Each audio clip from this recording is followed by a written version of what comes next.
All right, good evening. Thanks so much for joining us. We are starting a new study in Proverbs, and I really don't have a whole lot of intro. And because I thought to myself, well, Proverbs are they're Proverbs, and what else do we say about Proverbs? Except that I will, say the first line talks about that these are the Proverbs of Solomon.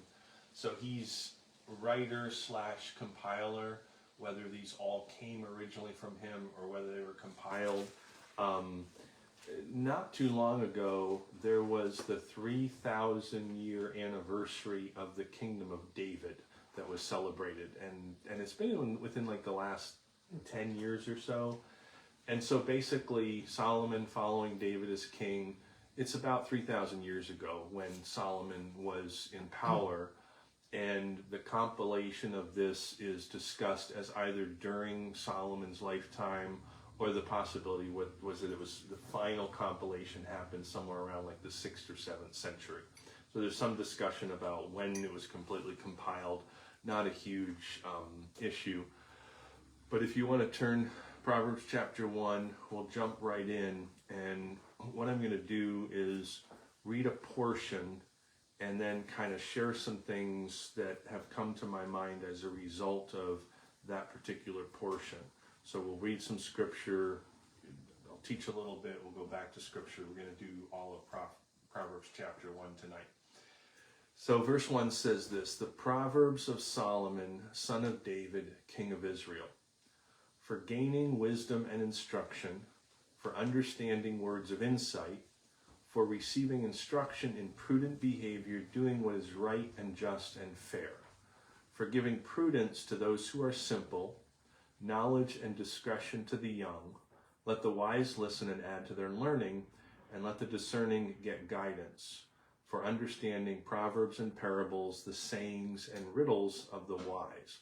So, first 6 verses, it answers the question to some degree initially, who is this for? And the interesting thing is, one of the phrases that is here that we'll discuss for a minute is verse 4. It says, for giving prudence to those who are simple.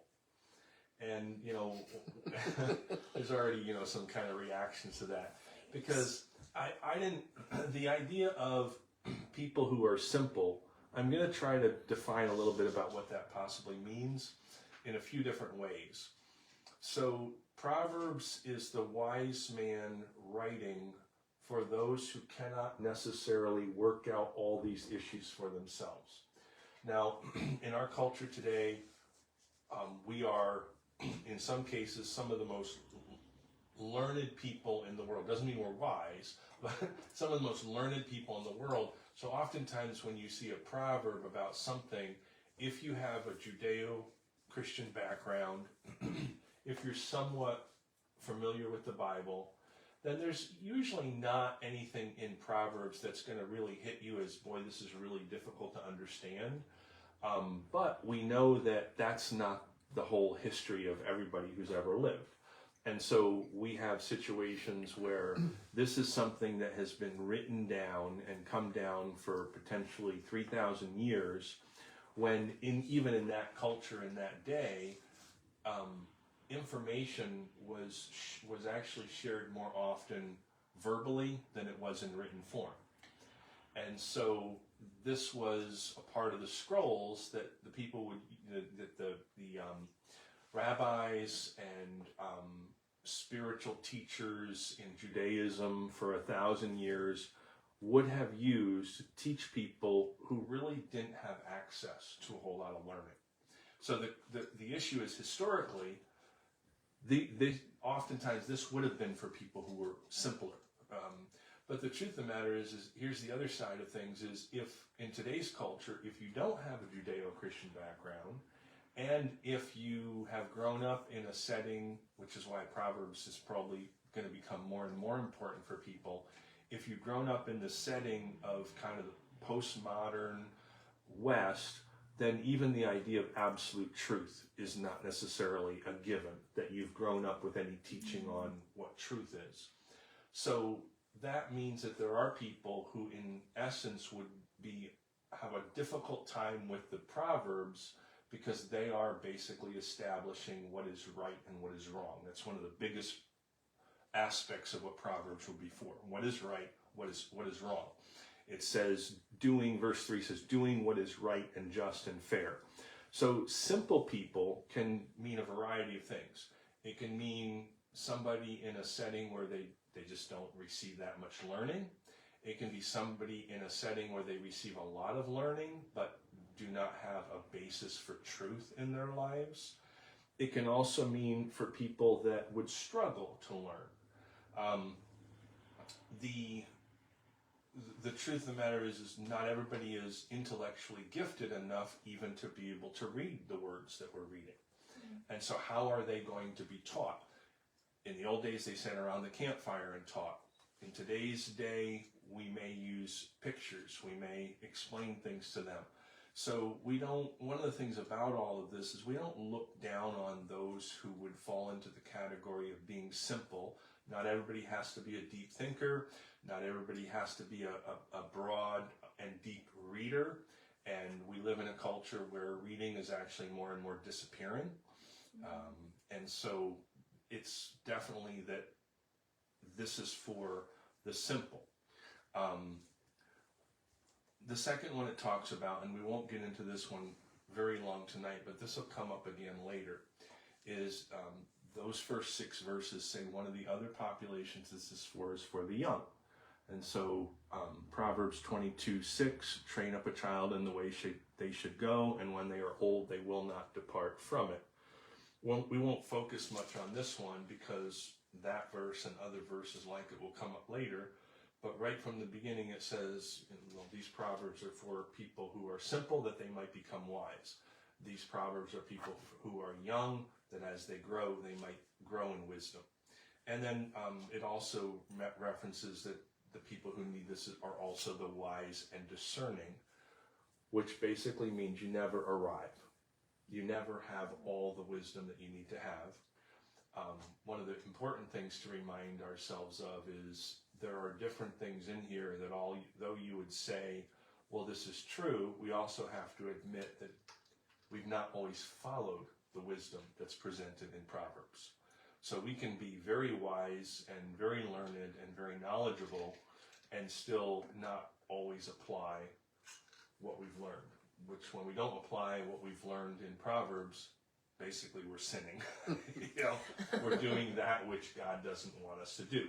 So sometimes the wise and the learned need reminders too, so that we don't fall into sin. So that's verses 1 through 6. Verse 7 is to many people the theme verse of the book of Proverbs. And it says simply this: the fear of the Lord is the beginning of knowledge, but fools despise wisdom and instruction. We're going to talk about the idea of fools in a couple minutes, because that is a population that comes up over and over again. So, who are the Proverbs then for? We said, therefore, the simple, the young, and the learned and already wise who can become more wise. So I'm going to ask the question now is, who are the Proverbs not for? And there's the suggestion in this that the Proverbs are not for fools, not because they're not invited to enjoy them, but because in their arrogance and disobedience, they refuse to hearken. They refuse to listen to them. And that's a theme that comes up over and over again. And here I'll give you an example. In Proverbs 14:8, it says this: the prudent understand where they are going, but fools deceive themselves. Fool is used in Proverbs for the person who can't or won't understand the Proverbs because they don't want wisdom. They want to continue in their foolishness. And I give you an example of that. I've told this story different times in sermons, and to me it's just a very interesting interaction I had with one of the kids that was in my youth group years ago. And Paul was struggling in school, at home, and he started getting involved with illegal drugs and drinking, and so then he was getting in trouble with the police.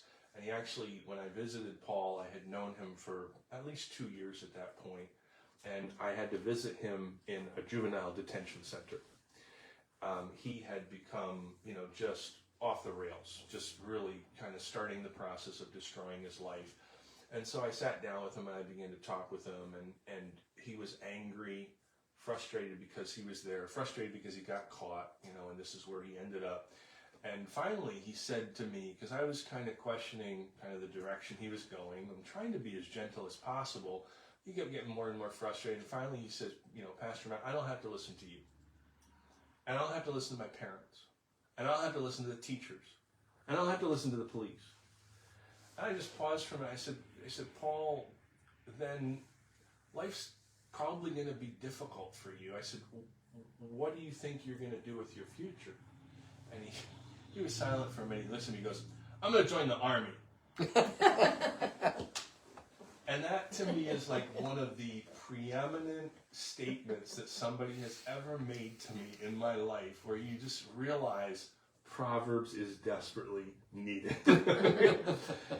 Because here's exactly what the fool does. The fool loses his foundation of a moral, Judeo-Christian truth isn't relative. There are truths, and once you get away from that, then the thinking really becomes very muddied, and that's like an example of just the thinking. Everybody would look at that and say, yeah, there's just something not right that doesn't jive about that thinking. And so over and over again, what we're going to see in Proverbs is this idea of the foolish coming up, besides the fact that you'll see the young and you'll see the wise and you'll see the simple. But the foolish are the ones that, in essence, what I'm going to say is the Proverbs are not for the foolish, not because they're not available to them, but because they refuse to listen to them. Verse 8, and this will be verses 8 through 19 we'll read together. Listen, my son, to your father's instruction, and do not forsake your mother's teaching. They are a garland to grace your head and a chain to adorn your neck.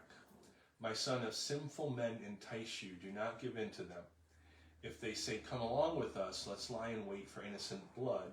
Let's ambush some harmless soul. And so you see, this is where foolishness is taking people. Let's swallow them alive like the grave, and whole like those who go down to the pit. We will get all sorts of valuable things and fill our houses with plunder. Cast lots with us. We will all share the loot. My son, do not go along with them. Do not set foot on their paths. For their feet rush into evil. They are swift to shed blood. How useless to spread a net where every bird can see it.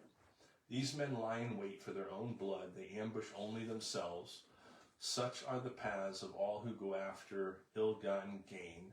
It takes away the life of those who get it. There's a couple different things here. The first one is verse 7. It talks about the idea that the fool ignores instruction. So here's the opportunity for them to gain wisdom. They completely deny it. And what follows, Solomon says, is a descent. And ultimately, it's pretty clear it's not just a descent into maybe some foolish things that we can kind of just say, isn't it a pity that this person is a foolish person? But it's a descent into evil, is what he suggests. And right from the beginning, he lays out that people who are going to desire to live in foolishness are heading in a path of evil. And I want to give you a statement here and some words about this. I had heard not too long ago it said, and I think after this example, we wouldn't necessarily argue with it, is it only takes about 3 to 5% of a population in a culture to choose evil for that population or that culture to go off the rails. And I'm going to define it down to a more simple version. So all of us, unless we were homeschooled, grew up in a classroom setting. And let's say there's 22 kids in the classroom and they have a substitute teacher for the day. And most of us know the horror stories that can go along with substitute teachers. And I remember specifically horror stories when I was in school, even in elementary school, as younger as elementary school, where there'd be like one kid that kind of went off the rails. And usually, whether it was a substitute or they were already maybe a real problem as far as their behavior, if anybody was going to have to be spoken to in the classroom, it would end up being this particular kid. And there's all different reasons why. But so you have this scenario where you got 22 kids in the class and one starts to go off the rail. And I'm going to give you the idea of the rule of thirds. And we can discuss this later and you can tell me what you think of it. In the rule of thirds, I'm going to say that there's 3 different groups of how the kids in the classroom react to that one kid going off the rails. Because this is an example of how a whole culture can go wrong in a small microcosm kind of setting. So you got 7 kids who I'm going to call the beneficiary group, or we could also call them the descent group because of what the verse we read about how the foolish descend into evil. So there's a group of kids in that class who like what is happening and they're egging on the kid.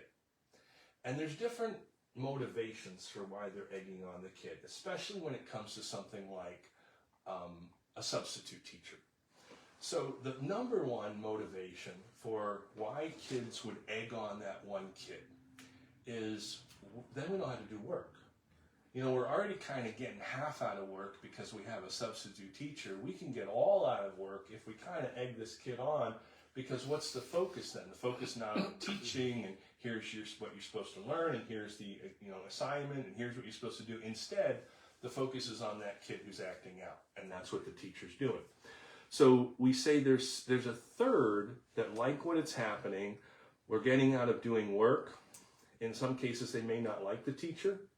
In some cases, they may not like the subject that's at hand. You always have a certain group of kids that, okay, everybody, it's math time, and you hear the groan from a certain number of the class. Okay, everybody, it's grammar time, and you hear a groan from a certain number of kids.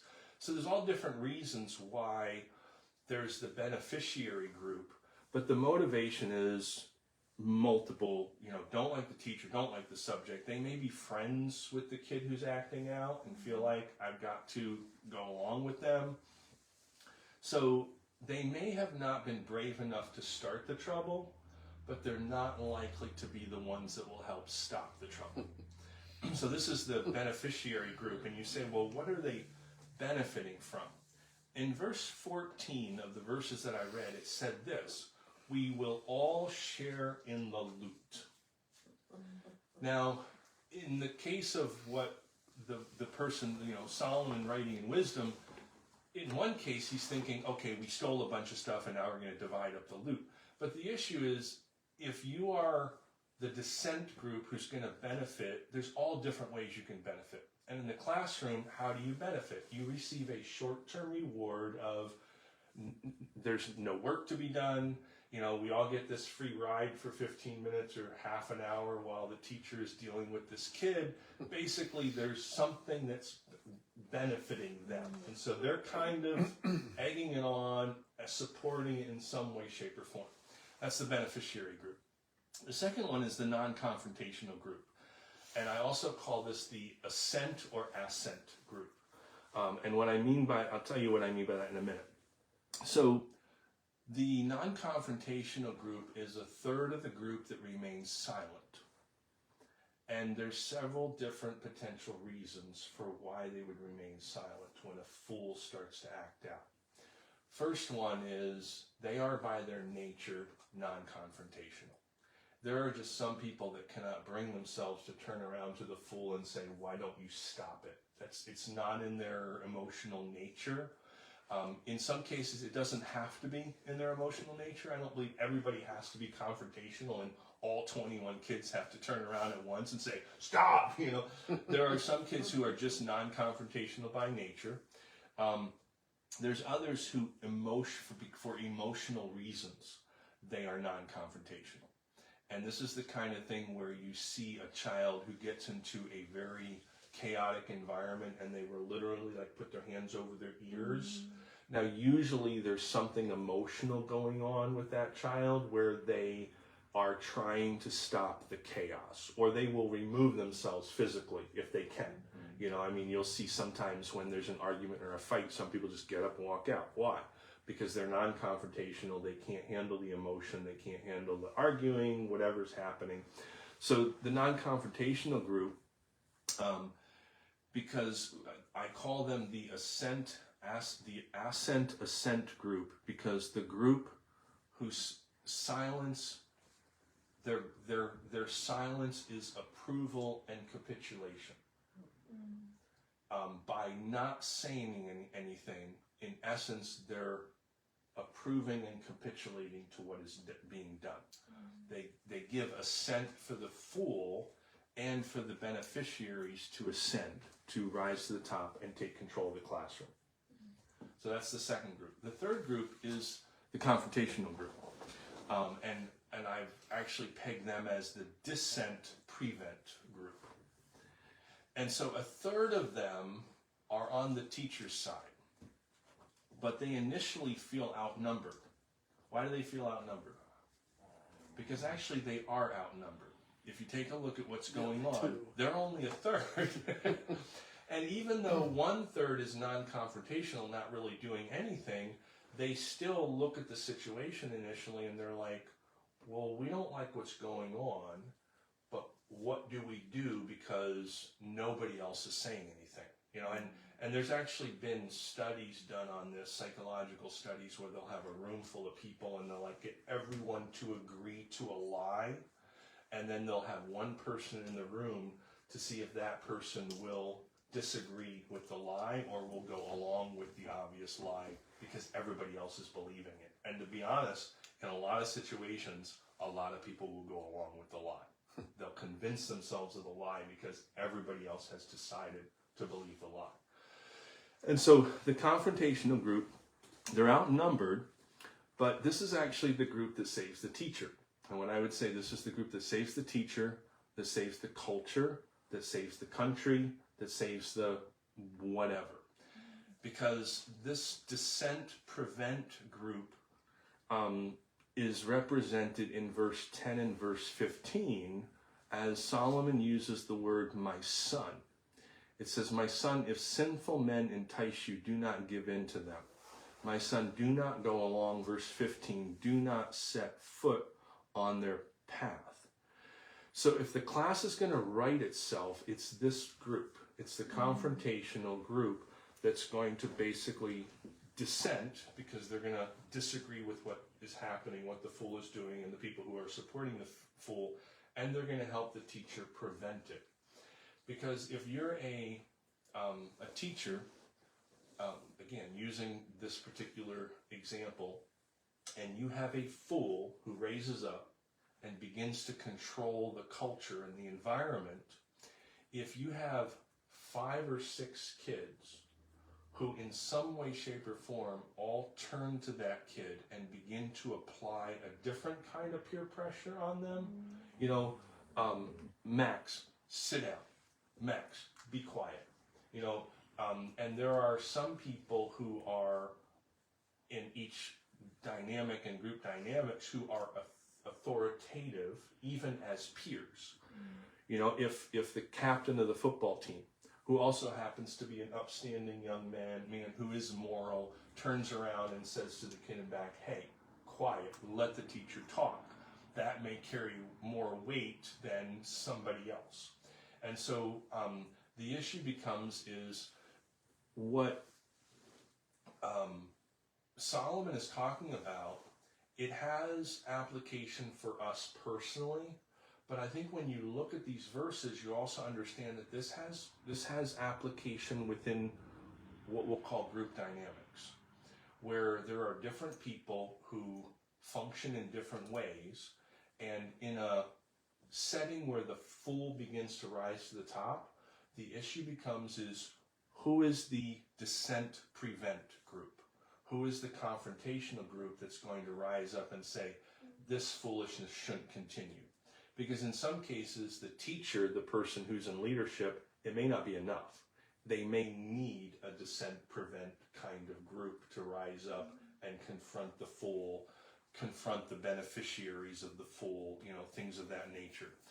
And I want to give you another short example. I won't go into this real deeply because I already went into the classroom one fairly deeply. But I'm going to give you case study 2.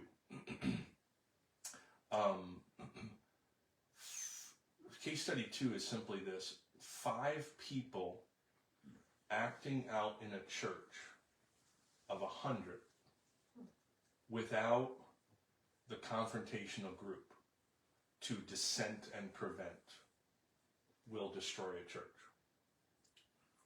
And we can discuss that more later, and if people online want to kind of feed into that discussion, I'd be more than open to that, because I actually believe, from my experience, that is radically true. That the 5% rule is actually radically true across organizations, whether it's school, church, government, society, whatever it may be. And when you have 5 people in a church who are misbehaving, and there is no dissent prevent group. There's no group telling them enough is enough. You're not going to do that. And let me show you how you're being a fool, and let's help you do better.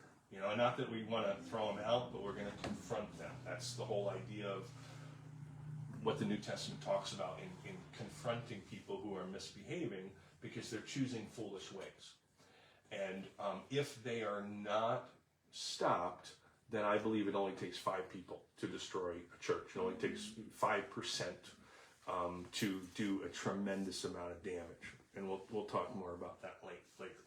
Now, the other thing about these verses that's really interesting is there's a spiritual rule here. In verse 19, when it says this: sure are the paths of all who go after ill-gotten gain. It takes away the life of those who get it. And then there's another phrase that says this: they ambush only themselves. So the spiritual rule is this: there is a gain that takes away. There is an addition that subtracts. And there's one of the prime examples of that would be the parable that Jesus tells about the wise man who built his house upon the sand. Is so he builds, he gains, he adds, and then it all falls down and it's subtracted, it's gone. And this verse, or this idea of the gain that takes away, or an addition that subtracts, is all through Scripture, and I'm going to give you some different verses about this idea of the gain that takes away. James 5, 1-3. Come now, you rich, weep and howl for your miseries which are coming upon you. Your riches have rotted, and your garments have become moth-eaten. Your gold and your silver have rusted, and their rust will be a witness against you and will consume your flesh like fire. So gain, become rich, become wealthy, but be foolish, it all falls down. One of the really interesting things here is what's interesting about the phrase, your gold and your silver have rusted. They don't rust. They don't rust. And so that's a metaphor of it's not just going to become bad for you. It's going to be so bad you won't even be able to comprehend it. It's basically what James is saying. Then Luke 12, 19-21.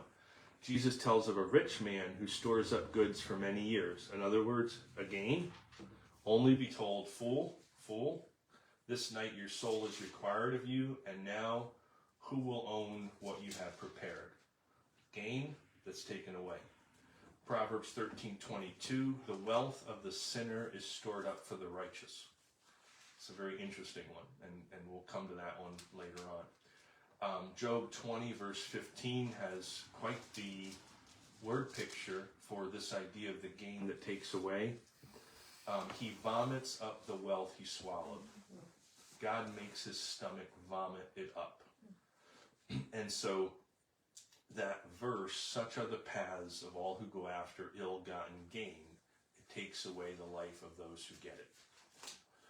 And then verses 20 through 33.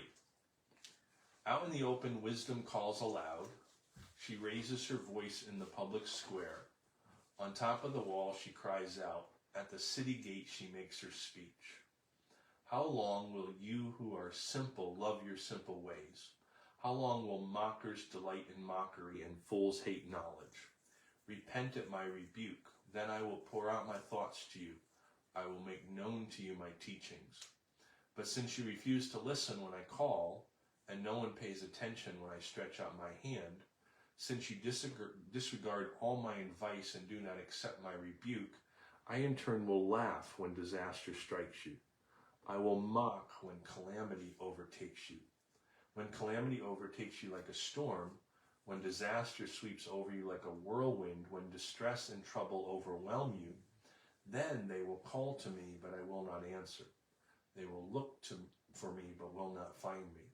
Since they hated knowledge and did not choose to fear God, since they would not accept my advice and spurned my rebuke, they will eat the fruit of their ways and be filled with the fruit of their schemes. For the waywardness of the simple will kill them, and the complacency of fools will destroy them. But whoever listens to me will live in safety and be at ease without fear of harm. A couple things about that portion. First thing is, wisdom is identified in the feminine, which can have several different possibilities. Of course, the women, of course, would love to think, well, of course wisdom should be identified in the feminine. Figured you'd all agree, the ladies in the room are all agreeing with that one right now. But so wisdom is personified as a female. And the reason is in the English language, we do not have the feminine and the masculine in our words. French, Russian, Spanish, all of them, as well as Hebrew and many other languages, they have the feminine and the masculine. One of the things, I was listening to something because I was trying to figure out, why, English is different. And one of the things they said is, it's not because necessarily the word leans toward the feminine or the masculine.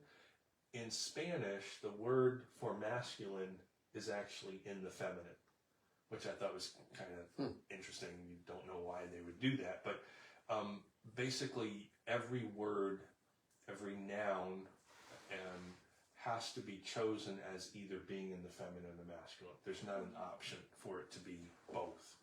And so that's one thing, is when you look at it, is it's potentially that it's referred to in the feminine form simply because it has to be referred one or the other. However, I do think that in most cases, in the ancient Near East and any place else the rest of the world 3,000 years ago, things would have been most often referred to in the masculine because it was a masculine-dominated culture.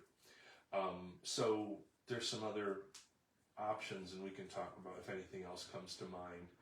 But one of the things that Solomon does throughout the book of Proverbs when he talks about wisdom is he refers to it oftentimes as metaphorically being beautiful and life-giving, which are both lean more toward the feminine.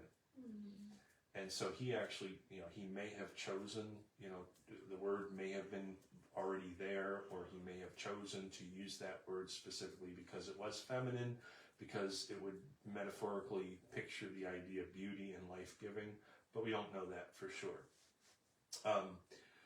Then when we get to the end, when we take a closer look at wisdom and folly side by side, we see how they're dealt with in the last two verses that I read. For the waywardness of the simple will kill them, and the complacency of fools will destroy them. But whoever listens to me, and wisdom is talking at this point, whoever listens to wisdom will live in safety and be at ease without fear of harm.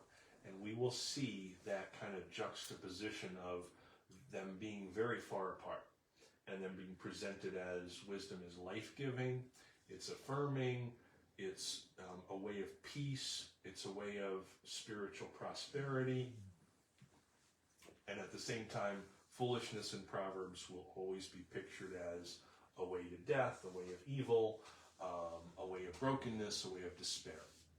And so those two verses are a pretty good image of that and what's to come in other verses as well.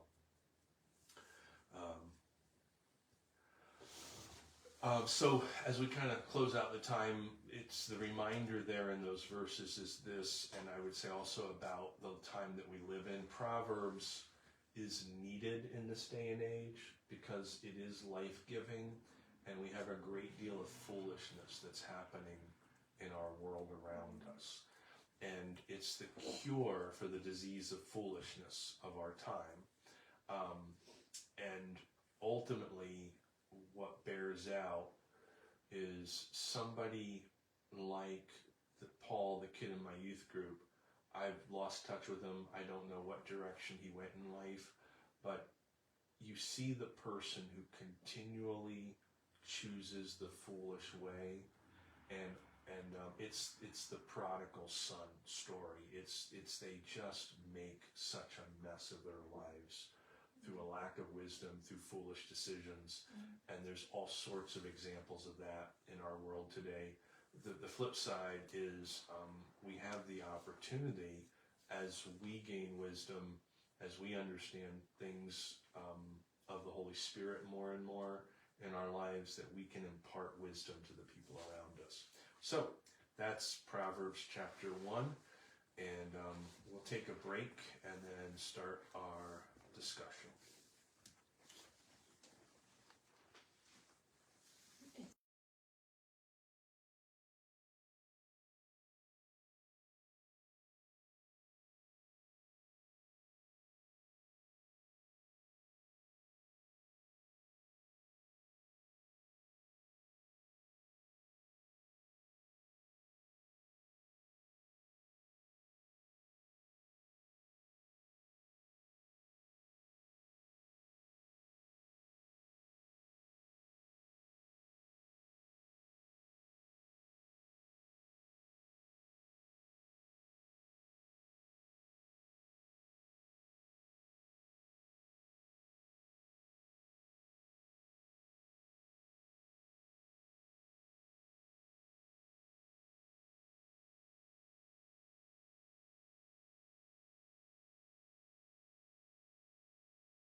Just from an introductory standpoint, have you guys done a study in Proverbs before? Has anybody? I've never done a study. I've actually never done one where I've gone through the whole book. I don't think so. I haven't. No. I look forward to being wise. There you go. You'll be so wise by the time. Wise guy. Wise guy. Let's talk about this rule of thirds in group dynamics. What's your thought about, first of all, the idea that 5% can ruin, I didn't put this in my notes, but just popped into my mind, so I'll share it. Debbie and I had watched a video where they were interviewing, it's a podcast, and somebody was interviewing several people, and one of the ladies was talking about that there's a statement in Scripture where Jesus says a little leaven leavens the whole loaf. Mm-hmm. Yeah. And that's actually the 5% rule in action. Oh yeah. Because what they said was the only leaven that they had back then was what we use today when we do sourdough bread. It wasn't like a pack 11, kind of deal. Is you had the leaven loaf, and I think if I'm remembering, Feed it.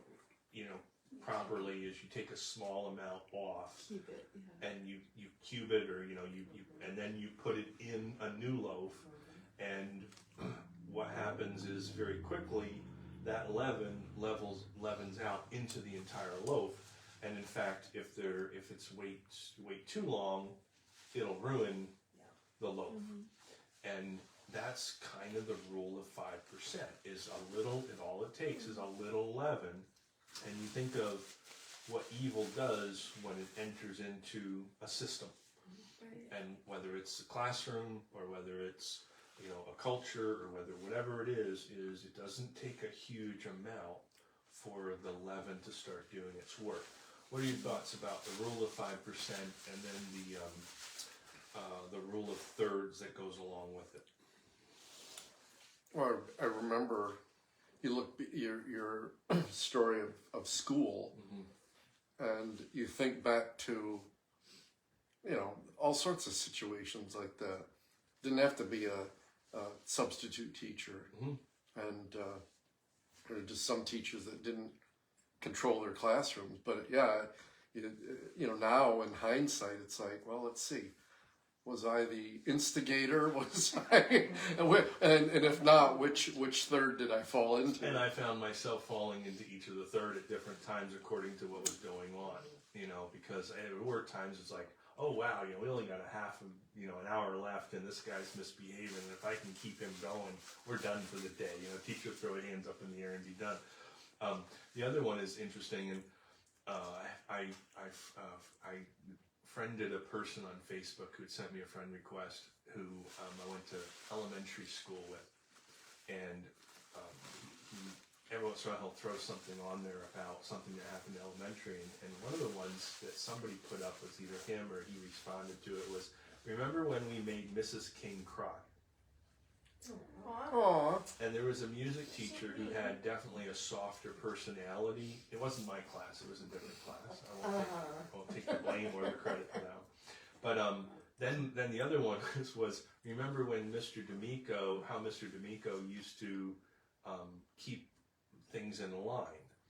And so you had Mrs. King, who's very gentle and did have problems controlling the classroom when kids got out of hand. If one kid got out of hand in Mr. D'Amico's class, this is back in the day when you could do this, he would make them go underneath his desk and sit under his desk. And then the comment from everybody is, yeah, I got kicked by him all the time when I was pushed under the desk. Mr. D'Amico didn't mess around. And it was during a time period where a teacher could get away with that sort of thing. And he literally, I went under his desk one time. I remember being under there, where he just put you under his desk, and then he'd sit at his desk, and he'd just move his legs around while he was teaching, and he'd kick you. And the authoritarian in him did tend to keep the class in line a lot more than other teachers. And sometimes it's like one authoritative voice who's in charge will carry the day. In certain group dynamics. Other thoughts about that idea of the rule of thirds?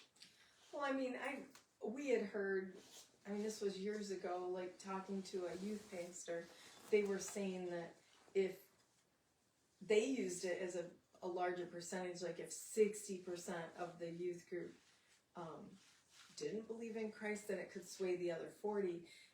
But I mean, as you say this with a small amount, and you look back at situations that you've actually experienced, it is a small amount. Mm-hmm. It doesn't, and when you said it could take 5 to ruin a church, Mm-hmm. I'm like, that's scary. Mm-hmm. That's not very many people. So in essence, it actually takes more than 5, and the reason is because the inaction of the people who will confront. Because, so the people who are unable to confront, I would believe, would have less blame in that situation. However, they still have a responsibility in some way, shape, or form. Mm-hmm. It may be to pray, it may be to approach somebody in private, it may be, there's different ways that someone who's non-confrontative could still act. But the people who are supposed to confront, and really very clearly this falls into those who are given spiritual leadership, if they do not confront, then they've conspired with the 5 also, in essence. Right. So it only takes 5 to start it, but it takes more than 5 to continue it by their inaction. Mm-hmm. And other thoughts about that? Well, and the confrontational people though are kind of they save the day, and it's like, and quite honestly, I think I've experienced this in several situations where the confrontational people will call them out in front of the group. And, whether it's an embarrassing moment or not, it's like, you know what, too bad. Then maybe you should have thought about that before you started a ruckus. Yeah. Yeah, and so from a biblical perspective, in best case scenario, we are supposed to go privately to someone. And I think it is first leadership's responsibility. However, what I would say is if somebody is close to you and a friend, and they don't confront, then they're in the same ballpark. They have a relationship and they could have done it privately. So I think in most cases, I would suggest this needs to be done, closed door, leadership to the person who is being the fool. But yeah, you do see, and I would say things like where the activity is very out in the open. So like, for instance, one of the ways I've seen that done where it's like right there out in the open around everybody is sports teams. And you'll actually read stories on that one where guys, kind of got upset about this or upset about that and started mouthing off. And right there in the group, of the 12 kids on the team, the captain looks at the kid and said, "You better stop right now." And it's right there in the group. Right. And there is a peer pressure associated with, will I fall in line with the group? Because if this guy called me out and nobody's coming to my defense, guess what? I'm the one that's the problem. Well, you probably saw, because I know your love for basketball, especially back in the 70s, 80s, earlier time. I mean, those guys out on if one of them was getting in the ref's face, the other one, and you'd get somebody on the team that would be like, look, and it wouldn't be necessarily be the coach. Right. It'd be another fellow player playing, like, look, straighten up. Kind of thing. And I don't think it's changed any. I think in really good sports where there's a high competitive level and high expectations, it still happens. Yeah. There are still times when you'll hear about a team's not doing well for a while, and then they'll like the veteran or a couple of the older veterans or the captain will tell the coach, "We'd like to have a closed door meeting with just the players." And they'll go in and they'll just ring each other out, and they'll just put the ones, one or two that's the problem in their place, Right? Because they're seeing the health of the team go down the tubes, and it's really best when it's a peer. I mean, it really is very helpful to a teacher or a coach or somebody like that when the peer turns to their peer and says, "Enough is enough."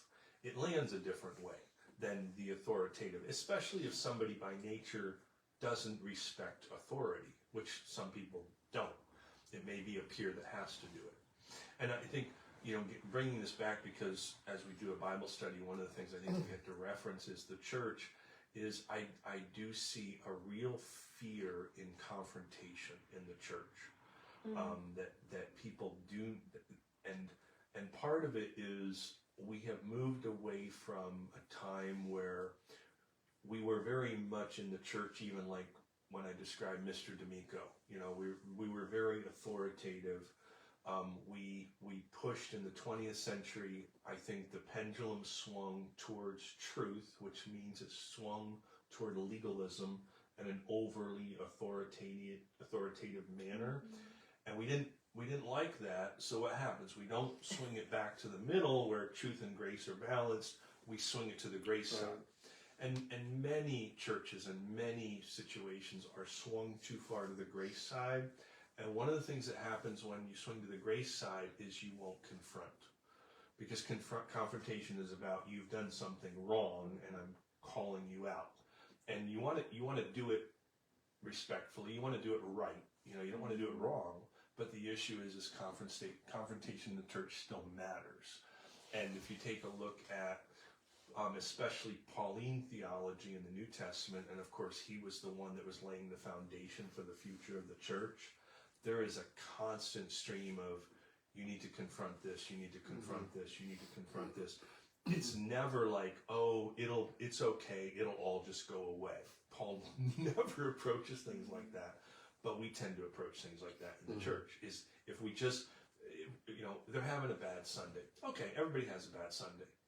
But if you have 40 bad Sundays and you haven't confronted the person, there's an issue more than just the person who needs confrontation. There's an issue with leadership refusing to confront.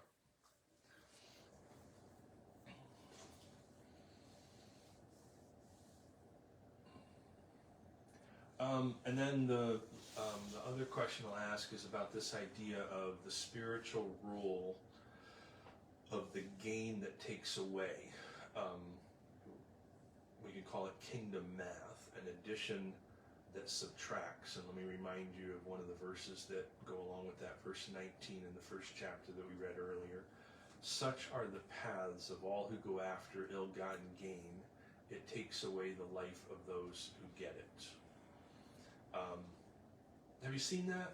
Have you ever seen that in your life because of a foolish decision, or in somebody else's life? Is the fact that they've, somebody mentioned train wreck. Well, I did, but because Mary often will say, you can see the train wreck coming. Someone who's on a path and they're doing, through their actions, whatever, you just see it. And to them, they're gaining. To them, they think this is really going well because the train's humming down the tracks and they think this is all super, and they don't realize what's coming. Does it fit? Was it Jesus that said that better that a man or to gain the world but lose their own soul? That's sort of that gain lose thing. Yeah. So it's kind of a kingdom math where the principle is that we think the foolish think they're gaining ground, and in this particular first chapter, it really focuses in on a lot of the idea of let's go out and do evil to somebody, let's cheat somebody, let's rob, and then we'll take the booty and distribute it to everybody. And wisdom says that doesn't work in the end. That it, the phrase is sin for a season, but it's not a workable. It's not a good life plan to be a fool. Well, it seems too a lot of times, so many of instances you hear about or read about where you'll get some group who will get the loot and want to split it up, and one of them's not happy with their cut, and so then they go after and then there's dissension within the group, the den of thieves, so to speak. Well, and the issue is once they're caught, you think to yourself, if you're going to steal something, you ought to steal it by yourself, because as soon as you're caught, everybody seems to want to sing, and it was their fault. No, it was their fault. It was their fault. The other one that we've talked about is, Debbie and I were talking about earlier, is the people who gain wealth quickly, but for different reasons are not prepared to handle. And so, the number of people who have won the lottery and then have testimonials of destroying their lives. The number of people, I think in the NFL, the number of NFL players who declare bankruptcy within like 5 years after they retire is something like 80%. Because easy money comes, they think it's going to last forever, and it doesn't last forever. The other one is the number of child actors and singers and musicians who end up broke because of their own family or their handlers, the people who are taking care of the money, just, that they foolishly squander. And then any additional thoughts of wisdom being presented in the feminine? Anything that you've heard or anything that I didn't mention that comes to mind? Besides the natural one. Well, but the feminine in Revelation, there are some negative connotations there. Oh, yeah. Brian made sure he brought that one up. Well, and in the garden. Even. Well, yeah, Eve did give Adam the Well, apple. because he wasn't leading, he was there with her. There you go. Let's end here. Why do you think that wisdom in the feminine? I mean, My feminine biggest- or masculine? Yeah. Sometimes I think with some words it just doesn't matter, but actually I think I lean toward this one being that as you would go through Proverbs, wisdom is going to be seen as beautiful and life-giving. And if you think about it, those are the two things that we tend to attribute to women versus men. And of course, we have to attribute life-giving to women because they're the ones that carry the baby and so life-giving from that perspective, as a metaphor, I think it fits very well. But I don't know for sure if that's the reason it's presented that way. Interesting. All right, so that's Proverbs chapter 1, and next Tuesday we will jump into Proverbs chapter 2. It just works out that way, doesn't it? It's amazing how that works. Have a great night. Math must have been your